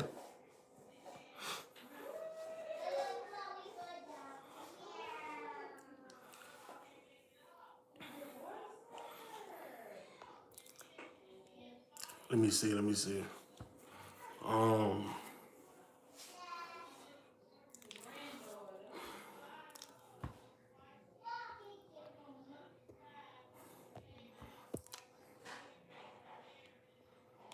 Facts.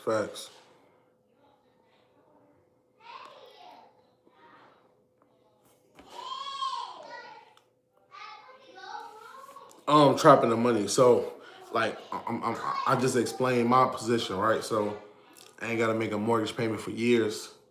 I let the government cover the note, the government benefits, because as long as the U.S. dollar is held in some sort of real estate, even if it's interest free, it reserves that money to a certain extent.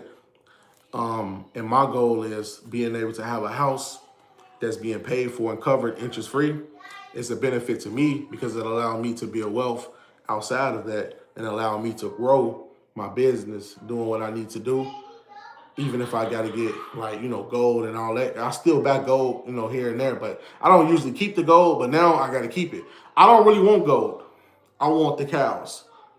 I choose the cows because you can't eat a gold bar. You know what I'm saying? You can eat a cow, so I can't eat a gold bar. You can get you some land and stuff like that. That's why I choose to get.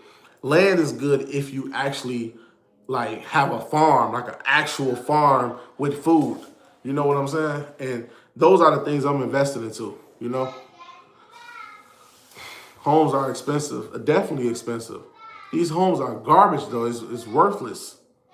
It don't matter how it looks, and I know it's expensive, but it's beneficial, especially if you know some of these programs that I'm tapped into, it'll help you out. I don't got to make a mortgage payment every month. I don't got to stress myself on the first every month.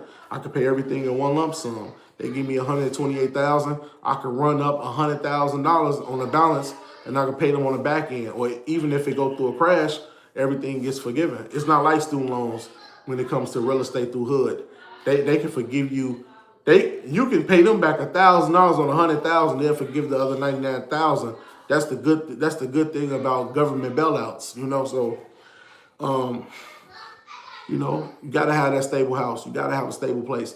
Don't gotta be a house. It can be a penthouse. It can be an apartment. Somewhere stable, genuinely stable, where you can trap some money to get certain assets. You need to trap the money. You need to. And I don't know everybody's business. I don't know what you guys are into. I don't know if you guys are entrepreneurs. I don't know, are y'all investors or y'all work? I don't know. But if you are an entrepreneur, you got to figure out a way to secure the bag. If you work, do your thing. But I'm just speaking on behalf of entrepreneurs. We need to be able to trap our money. That's the problem with a lot of upcoming entrepreneurs. They're not in a position to trap the money. And by them not being able to trap their money, it put them like as a disadvantage, because you always spending your money on housing, but you're not spending your money on elevating the company, So my phone number is 224-463-1848. Again, the family is 224-463-1848. Again, my phone number is 224-463-1848. I already own a house, paid off, and have a little in savings. I want to invest it before it goes to zero. What's my best move? Learning from me. Learn from me. That's it. First thing I'm going to tell you to do is get your credit right. That is the easiest and the most affordable thing you can do. Borrow money. Don't focus on a business idea. Everybody is focusing on, is my business pitch right? Is the way I'm advertising right? Borrow money first. We focus on the income second. If I would have learned this 10 years ago, I would have been where I was at earlier. Borrow money first. Then you get to the business. That's the first thing. That's the first thing that you need to do is borrow some money. Don't even start a company. Don't even think about your company first. Learn how to borrow some money with business credit cards, corporate credit cards, personal credit cards, and leverage enough debt where you can have enough disposable income and revenue that you can use to fund the business. So the first thing you worry about is credit. First thing you worry about. That's what I do. I'm worried about credit. I'm worried about borrowing. Right now, I'm going to borrow another $128,000. I'm borrowing. That's all that's important right now. Just borrow, because guess what? The economy can go bad. Interest rates can go up. The market can crash. Lending doesn't stop. The banks does not stop lending. The Federal Reserve does not stop lending. The government does not stop lending. Lending is what makes banks richer, regardless, even if it's interest rates involved or if it's non-interest rates involved. As long as money is being extended, it's always being made. So that is the first goal of making money, is borrowing money. If you're not borrowing money, you're not making money. You have a lot of people on YouTube, and they could be marketers, right? They can go on YouTube and say, hey, buy my ebook, and they making money off of that. And that's good, right? My students went broke. It happened. It really happened. My students go broke. My students can lose their job. My students can lose their stability. I'm not just going to depend on that. I need to depend on myself. That's why I give my own credit. That's why I make sure everything is lined up. So if me being a marketer or a teacher, even though this is valuable information, I still need to lead by example by borrowing myself. And by me borrowing, I can lead by example to show you guys, look, I borrowed this much, I'm about to get this. I borrowed that much, I can get this. I borrowed that much, I'm about to get this. I borrowed that much, I'm about to get that. So that's the whole goal of teaching you how to borrow first. And from borrowing, whatever business ideas you have, you can execute those. You know, that's the first thing. And that's the cheapest way how you run up the bag. You got a mortgage already on your credit. Probably paid off. You just told me it was paid off. So if you got a mortgage already paid off on your credit, if you got no other negatives, because if you do, I could delete them. But if you have no other negatives, go after the money. I know a couple banks right now who giving out $150,000. Chase Bank giving out $200,000, no documentation. Wells Fargo, they giving out business credit cards and business lines of credit to companies that's been open 6 months or 2 years. You can go to Bank of America and grab all their business credit cards. You can go to Navy Federal and grab a couple auto loans and convert them to unsecured personal loans. Get the money first. Borrow that money first. Then we attack the business. Then we keep flipping. Then we get the online sales account. Then we can do that. You know, all of that come last. Because we in a market right now where no one can sell, but everybody can borrow. Ain't that crazy? No one can sell, but everyone can borrow. No one can sell, but everyone can borrow. The first thing that Fortune 500 companies do in the middle of a recession is borrow money. And they discharge it because they get a government bailout. They borrow billions and billions and billions and billions and billions of dollars from the banks, knowing they can't pay the banks back, knowing they won't pay the banks back, have no intention on paying the banks back, give the banks pennies, and get bailed out. Get bailed clean out. Get bailed out. You know what I'm saying? So, you know, that's the first thing you want to hop into, family. You know, so that's what I teach. I teach people how to borrow money. Because I could teach you right now. You can trade online. I can tell you Forex. I can tell you all of that, right? But it's not guaranteed because when it comes to making money, it's a certain skill you got to have that most people don't have. Certain knowledge you got to have that people might not have. Certain ways you adapt that most people don't see. And if they don't make the type of money you make or don't make any money at all, they'll call what you teach is fake. But it's one thing that anyone can do. Brain or no brain, idiot or smart, don't matter. Short, tall, skinny, fat, well-spoken, non-well-spoken. Anybody can do is borrow money. It's based upon algorithm. If the score is right, the profile is right, it's good.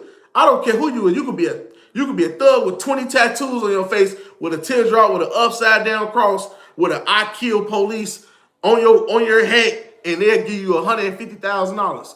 Or you can be a guy with a business suit and you got the same good profile and they'll still give you the same amount. That's the difference between the person who's selling the product and the person who borrow money. The person who borrow money don't need to know much. They just need to learn how to get their credit right. Matter of fact, they don't even got to learn much. They can say, Taquan, I want you to borrow on my behalf, and you build my credit. I can build this credit up myself. You just authorize us to, do the application.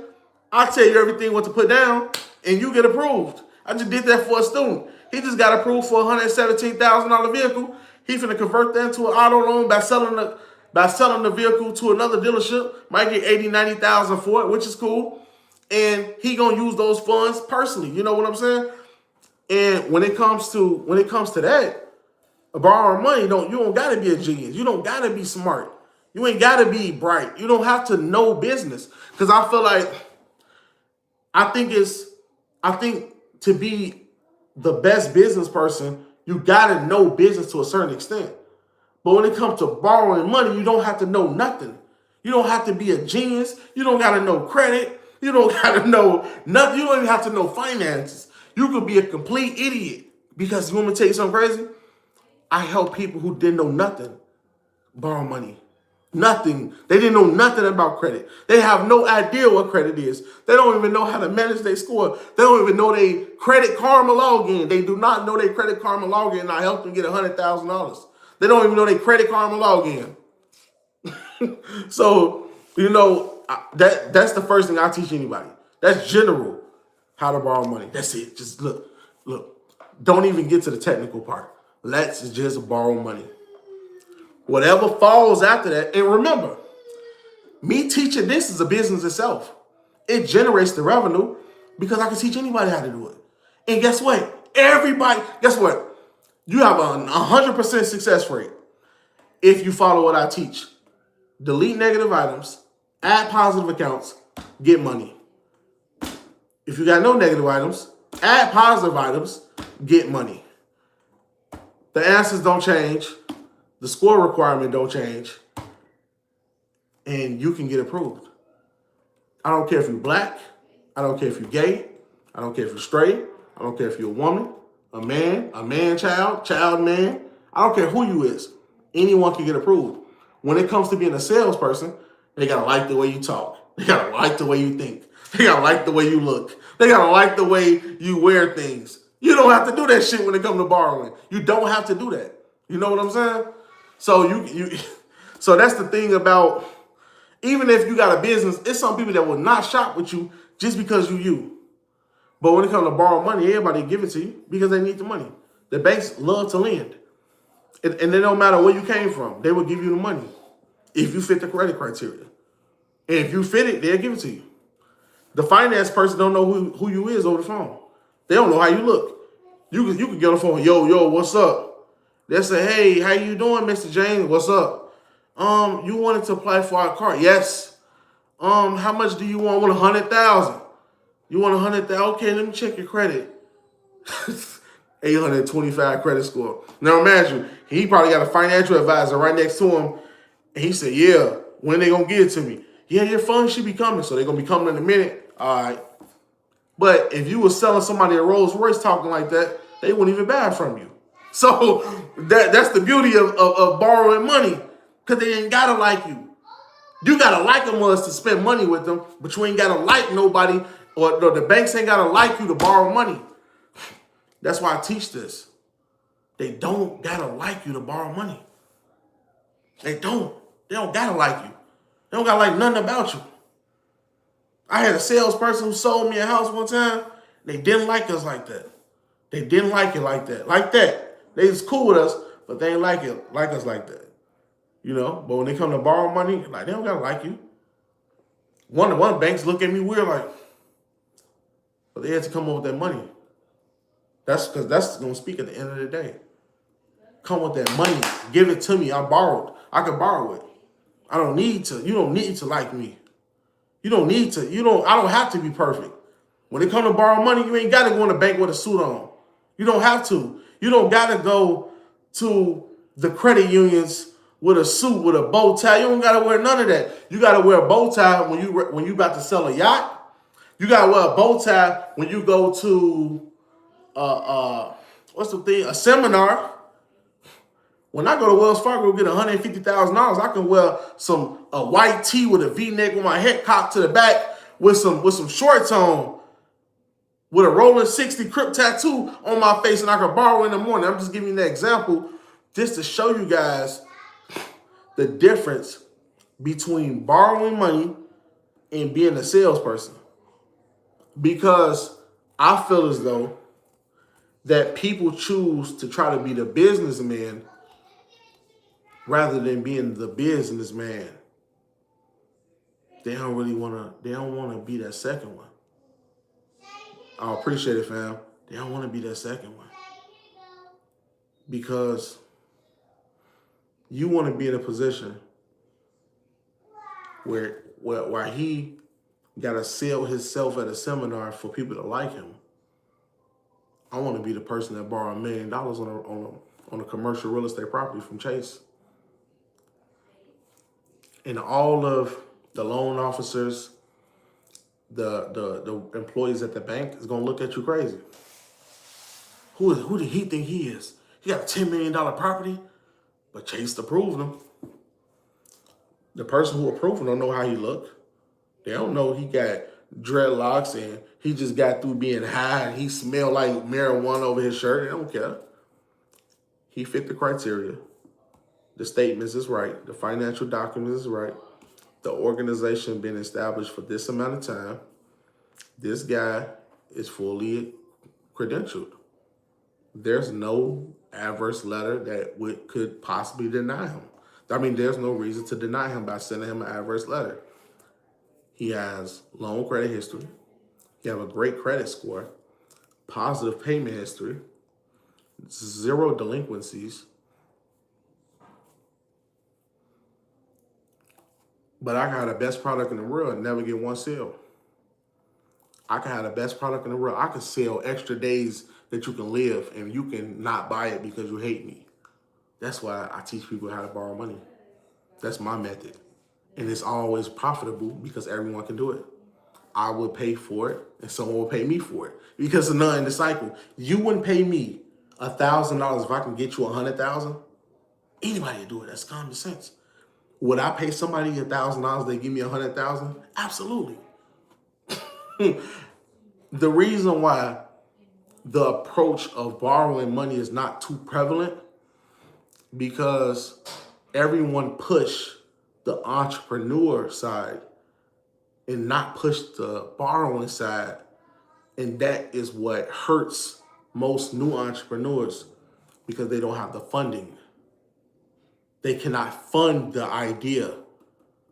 They cannot fund the project. They cannot fund the ideas that they have. And it put them in a tight space where they're trying to play this game of sell 1, get 2, sell 2, get 3, sell 3, get 4. No. Borrow 100,000 and make $1 billion. That's the game we talking about. You get what I'm saying? So everybody pushed the wrong narrative. And I've been telling that people, I've been saying that for a long time. I've been saying that for a long time. A long time. You don't know what you don't know. Nobody understand. One thing about it is you can disagree, but the banks don't disagree. The government don't disagree. Everything you see is borrowed money from Apple inventory. Whether you look at any commercial or residential properties from developers, or if you go downtown Houston, you can go downtown Los Angeles, you can go to any private gated community, it's all commercial real estate loans. It's backed by the banks. The developers get get loans directly from the banks, and it funds the project. All of these projects are not self-funded, and it'd be stupid to be self-funded because these are over 200-300 development properties. Of course they're getting financing from the bank. Of course the banks is paying for these development projects. Of course the banks is paying the developers in installments. They paying them to dig the lots. They paying them to space out the lots. They paying them for each project they get built. They paying them for everything. And when they finally get the whole development field, they sell them. They borrow money.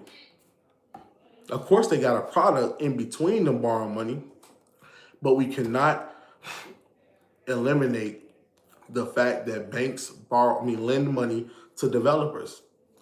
And the average person who's scrapping to make money off of a business idea usually do not become successful because they don't have the funds.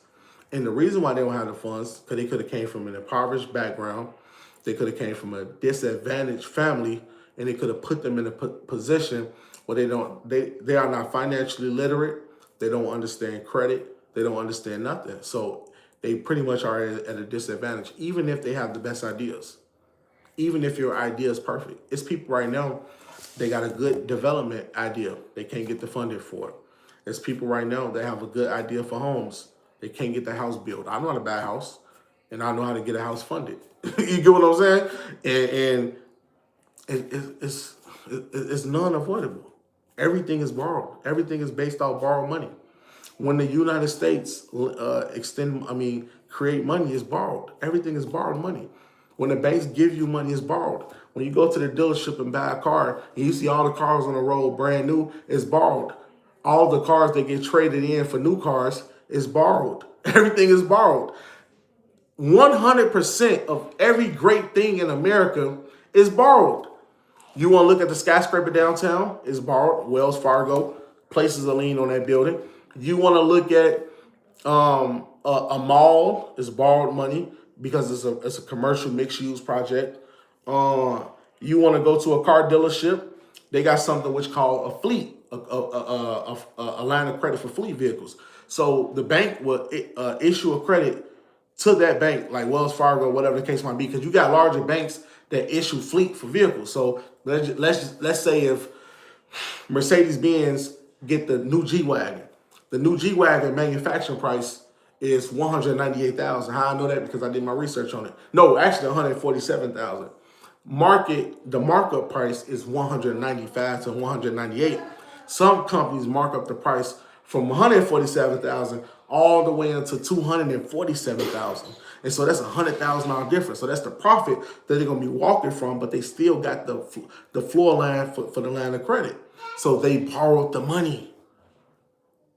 We around this motherfucker saying this and that. They borrowing the money and we working the hard way like idiots. Yo, I'm gonna chop it over to tomorrow if you don't mind, G.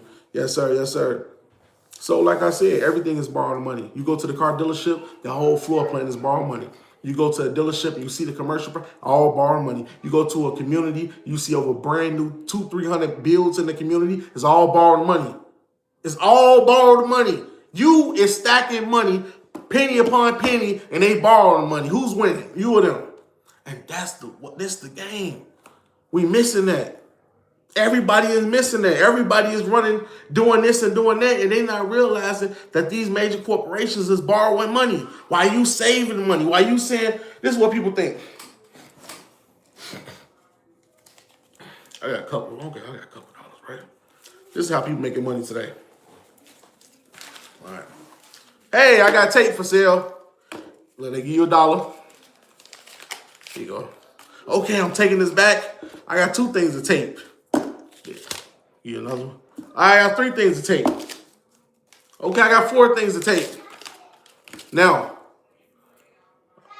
okay, we need a business line of credit. We need a wholesale supply of tape. How much tape you need? I need 4 million pieces of tape.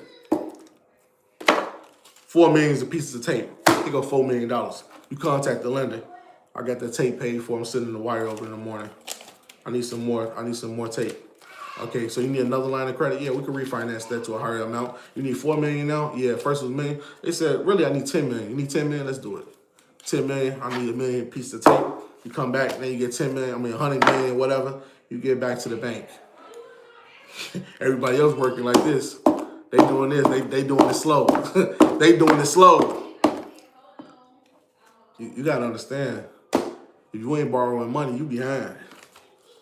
You borrowing, you behind a lot. And anybody can do it.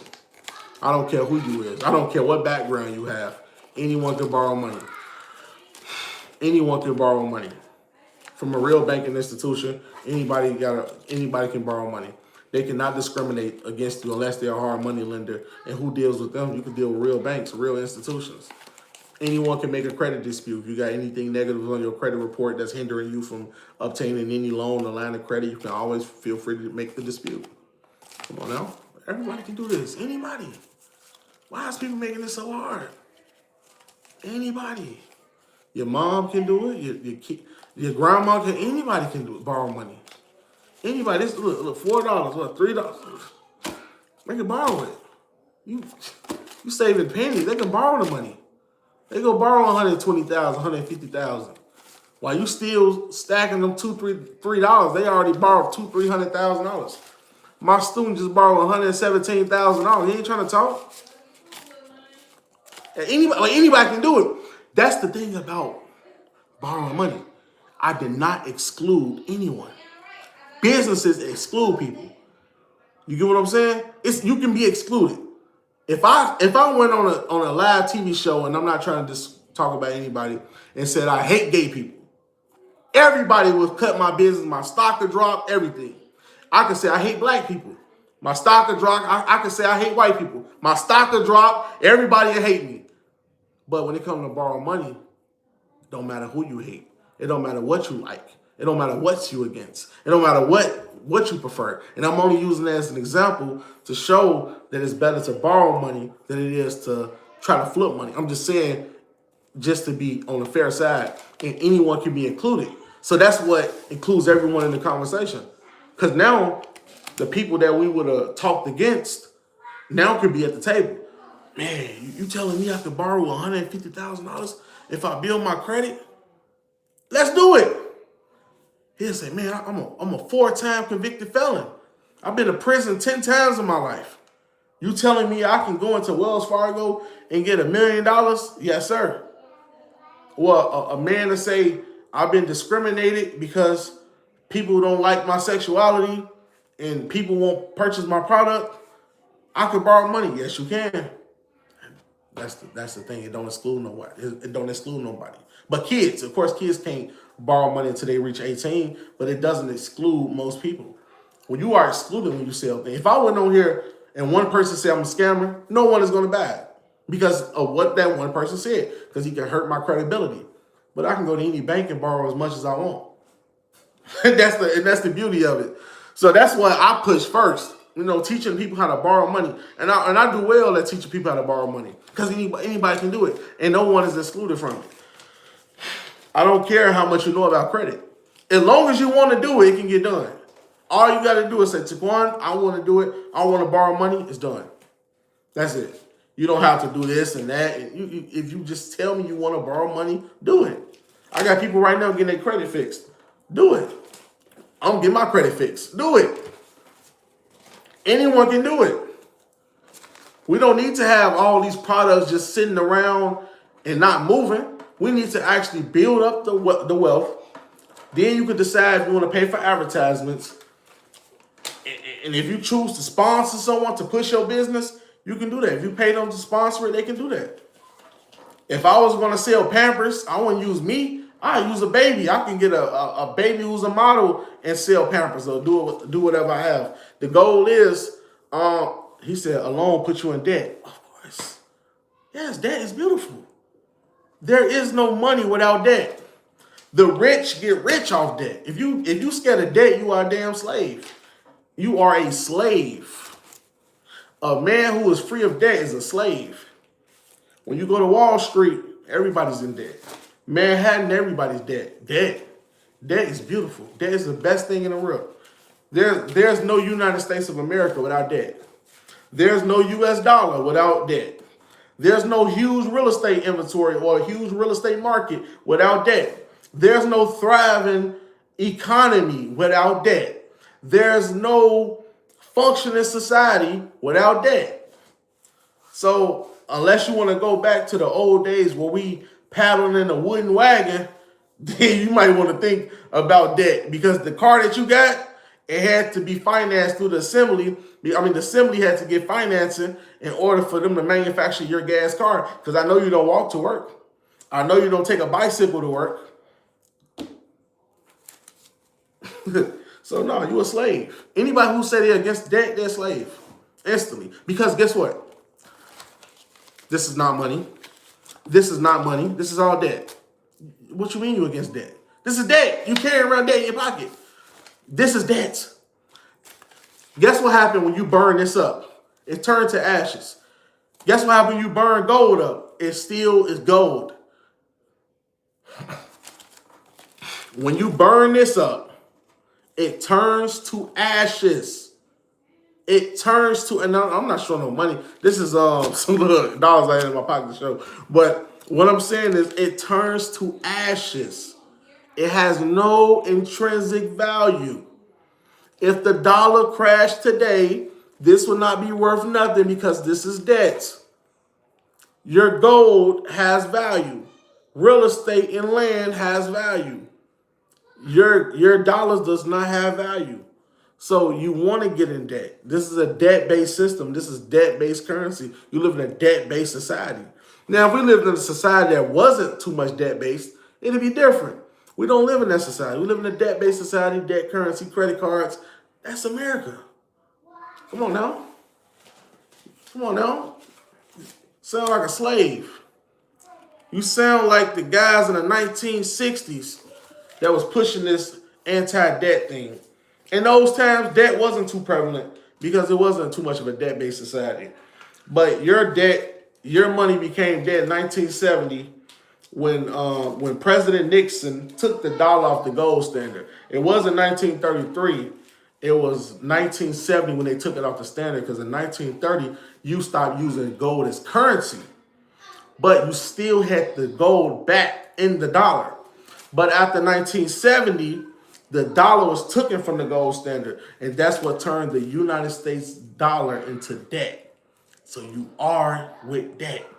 Because if you get paid in this, you are in debt.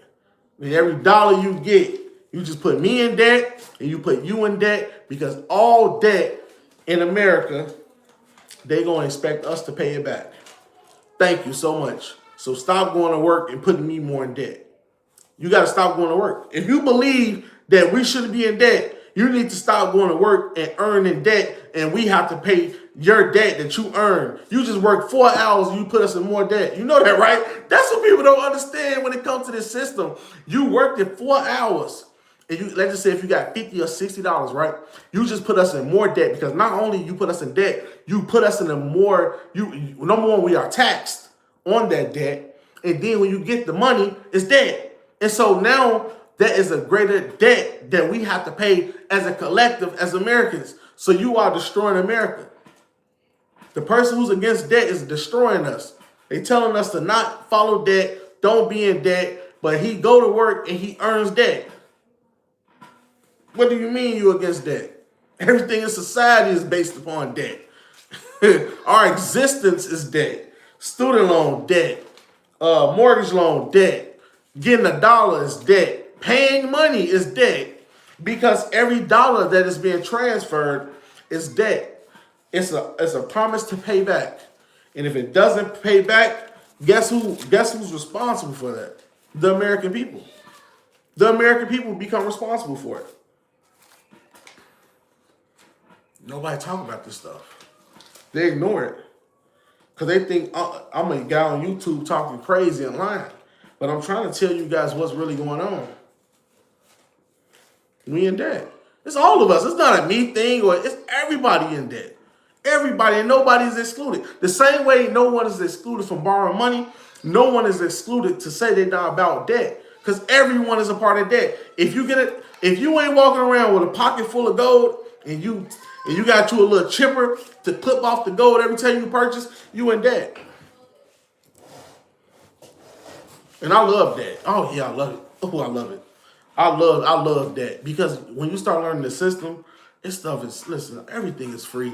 You start learning everything is free. And I want to teach anybody this. And you don't got to take none of my courses. You can just watch this live, follow what you're going to follow, do what you're going to do. And you still going to benefit from it. Anybody.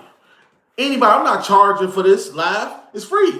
And if you think I'm lying, you can go do your research. Let me clean up my credit report. Let me look at the banks in my area. Let me see all the credit products they got to offer. Let me see how can I benefit from it. If I go get me 4 car loans right now, how much can I rent the cars out a day? Or if I choose to get 4 car loans and I want to sell them, how much could I get? So everybody can benefit. I want to be in Donald Trump debt. Of course, Donald Trump get all of his debt forgiven. Donald Trump will run up $500-600 million in debt and get it all forgiven. He get it all forgiven. Anybody can do it. I'm gonna run up $500,000. I ran up so much debt and I got it forgiven. I got it charged off. I got it taken off my credit. Oh my God. This stuff is so fun and it's legal. You don't gotta steal. This is the thing. The country that we live in right now, I don't see why people go and steal. I promise, listen, if you just relax, calm down, think, 1 second, just think, listen, and listen, I promise you, you don't gotta steal. I understand there are people in real survival instincts, right? They water can be shut off, their electricity can be shut off, they rent can be past due, and they might have a child at home. And they might think to put themselves in a very compromisable situation where they got to potentially break the law. And I'm here to say that you don't have to do that because it's so much available free money out here that it makes stealing almost weird because it's like the banks is giving out credit left to right. They giving out credit like it's nothing. They giving you $100,000. You just stole a couple hundred and you got years in prison. And they giving out this money like butter. They giving it out. You don't have to do that. But the lack of knowledge is what caused people to do stuff like that. So I want anyone who is in a compromising position, who do feel like they gotta break the law or take something, you don't have to do that. I promise you don't. I promise you don't. And I understand circumstances can be hard. I promise you, they giving this stuff out, y'all. Anybody can do it. I'm not gonna make myself a special person and talk on YouTube and say I can do it and you can't. That's not true at all. It's far from the truth. Anybody can do it. Anybody can do it. Anybody can borrow money. You don't gotta be smart. You don't gotta have a college degree. You don't gotta have credentials. You don't even gotta be a decent person. You can literally borrow $100,000 and be a drunk and a guy who don't even care about society. That's how accessible it is to anyone. You know, what you do with it, that's on you. Once you get the money and whatever you do with it, that's your prerogative. But just by you knowing, it might spark some interest in you to know that you have greater options, you know? So most people who grew up probably didn't see those options. Knowledge, you can't college every time. Facts. Can't get this from college. You know, you can't get it. All you have to do is position your credit. Facts. I love shit like this. Can't imagine watching TV instead. I appreciate it, fam. Appreciate the love and support. Yeah, family. Yeah, so you ain't gotta compromise yourself or put yourself in a terrible situation where you gotta potentially break the law or do crime in order to get by in life. I understand that everything can get hard, but you ain't gotta do none of that. None of that. They giving out this money, y'all. They giving it out. Whether you get it in real estate, whether you getting it through vehicles, whether you getting it through a business loan. Listen, no matter where you get a loan from, as long as you getting it, and you can show the real. Like, look, I'm getting a loan. I'm doing this. I'm doing that. I'm doing that. And people get it and they see it. And they get inspired because they know they can do it. By you not excluding them, they know they can get it. And if they can get it, then everybody wins. Because guess what? There's no limit on how many people can get a loan. If I had an Xbox and he had an Xbox and he had an Xbox and we all sold the Xbox for $300, only one person is possibly going to get the money. That's how it is in business when you're a salesperson. But when it comes to borrowing money, it's even playing field. 10 people all together can get $1 million loan. But 10 of the same stores, let's just say you have 10 Kmarts, it's going to be one Kmart that outdo every Kmart. But if I had 10 borrowers with the same credit profile, all of them are going to get the same results. But if you had 10 Kmarts with the same inventory, One of them Kmart's is going to do better than the other Kmart's. One of them Kmart's is going to do better.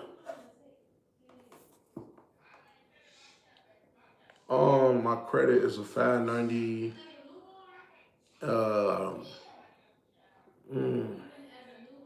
Yeah, you still can get a loan. They don't got no limit. They don't got no limits on them. I need your help to sell this car for Macy's. I'll split with you. You gotta set up a call, family, because I still gotta show you how to do it. I still require the call. You know, just set up the consultation. I got you. I definitely can help you, fam. Oh, you saw Navy. Up to that Macy. Yeah, Navy. Yeah, I got you. That's easy work. Easy. What else we got? What else? Any more questions, y'all, before I get off? I got to get off in a minute, y'all. I've been on here a little too long. My credit's 595. Yes, you get a loan. Freddie Mac and Fannie Mae took off the lending requirements for a credit score, so you ain't got to worry about a credit score. Borrowing till you die is the name of the game. Yes, sir. And anybody can do it. Your grandpa can do it. Your grandma can do it. Your auntie can do it. The kids can do it. Anyone can do it. It requires no labor. It requires no hard work. It requires, you know how they tell you when you got a business, you got to be locked in. You got to be focused. You got to stay up all night on your business. You don't got to do none of that. You can sleep the whole entire day. You got a bank visit at 10 o'clock. You can go borrow $100,000. That's the thing. And I'm not saying, I'm not eliminating hard work, but I am explaining the way survivors and people stuck in a survivor instinct think versus the top hedge fund leaders. They look at it like they understand the system. With the knowledge of the system, nothing can stop them. It's knowledge, y'all, first. You know, it's knowledge. Navy give multiple auto loans, correct. What bank should I start with? Chase or Bank of America? Chase. Chase is real good. Literally monopoly. Yes, family. Yes. Yeah. Yeah. Chase. Navy give multiple auto loans. Yes, they do. Yes, they do. Yes, family. What's the question? What's the question, fam? What's the question?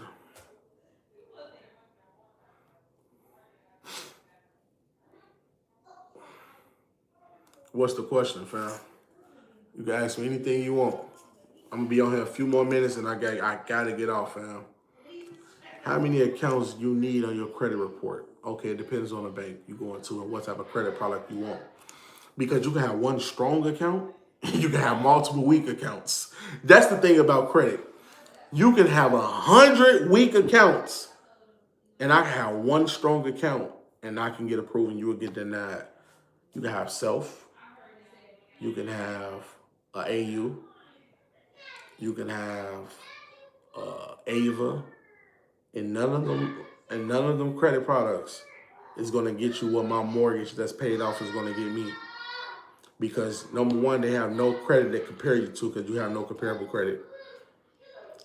It's also going to show inconsistency in the sense of what you paid off and what you like. It's so, listen, I would never suggest anybody, when I say anybody, to come to the bank with a weak profile. You got to have strong accounts.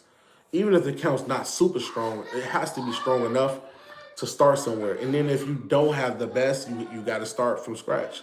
Because now it's harder to borrow money with weak credit. Now that's the thing. Everybody do have different credit reports, but everyone can obtain the same goal if they had those same credit reports. How many accounts? I'll say 2 or 3 strong accounts, real credit cards that has a limit over $5,000 to $10,000. That's number one. Number 2, at least have one mortgage or one auto loan. If you don't got a mortgage, make sure it's an auto loan. Both of them is perfect. A paid off mortgage and a paid off auto loan, you pretty much unlock the books to get anything you want. Got to have a credit card that exceeds $5,000 to $10,000, and you good. I learned the EIN from you. Yes, family. Yes, I appreciate the love and support. Keep supporting. Keep supporting, fam. What else? What else? What else, y'all? Can you still get a good home loan from banks, even with multiple auto loans? Definitely. They just gonna have to consider the auto loan debt that you obtained. They have to. They gotta they gotta consider the auto loan debt that you obtained because that's important. That's really important. I know you don't think it's important, but it's definitely important, fam. It's definitely important. Um, Come on, more questions, y'all. Come on, y'all. Um, what else questions y'all might have?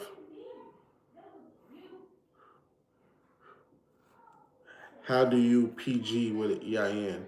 You gotta get my EIN process. It's a whole process I go over. I teach you how to establish your EIN profile. I teach you how to position it right. I got a process on that. Um, any more questions? I'm gonna answer 3 more questions and I'm gonna get off. So the mortgage should come first due to the debts to income ratio. Yes.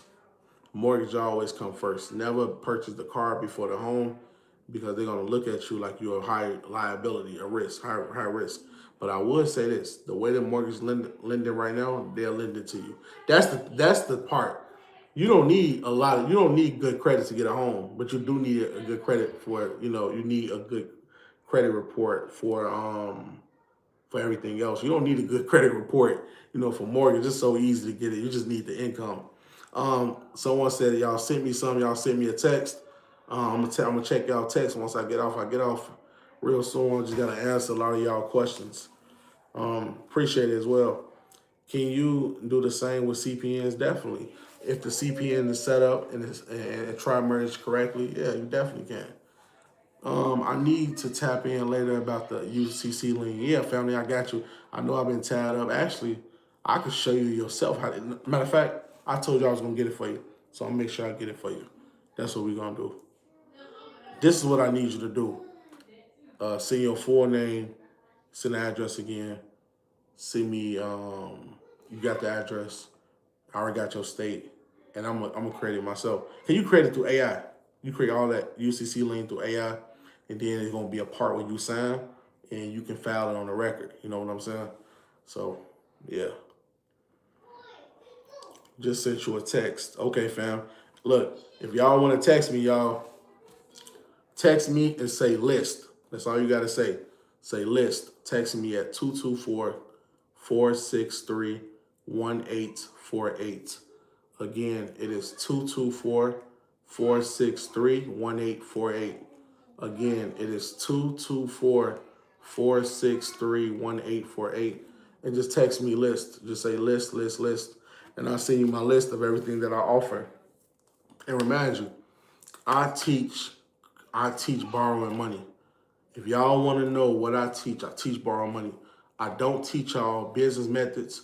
I don't teach y'all how to flip more money. I could, but I don't because I try to get y'all the easy steps because I know people like simplicity, which is good because simplicity can get you a lot in life. I teach you that just so you can do whatever you want. The auto loan conversions. I teach y'all how to lend. I teach y'all how to borrow from a smaller perspective because most people don't get exceptional credit reports. That's why I came out with the auto loan conversion because I know you can't go in that bank and get $100,000 if you're an average person with a basic profile. But I can teach you how to get $100,000 in auto debt. You can convert that auto debt into an unsecured personal loan, and by you making positive payments towards that auto loan debt, you now put yourself from having basic credit criteria to a more exceptional or a good profile. Where now, when you go to get better debt with better terms, you can get the best deals and you can get some real money. So my phone number once again, y'all, 224-463-1848. Again, it is 224-463-1848. You said I paid. Okay. Family, I'm about to shoot you a text soon I get off the live. I'm gonna give you a time that we're gonna talk. Yep. Okay, fam. Peace and love, y'all. Peace and love. I'm out, y'all. My phone number once again is 224-463-1848. Again, 224-463-1848. Y'all, I'm gonna be back on live. I enjoyed it. I enjoyed it today, y'all. I enjoyed it. This is the best live yet. Truly information. Get your money up, not your funny. Yes, sir. Yes, sir. Thank you, family. I appreciate the love and support. Y'all reach out to me. I'm gone. Just text me and say list. Again, my phone number is 224-463-1848. Again, it is 224-463-1848. I'm out. Peace and love.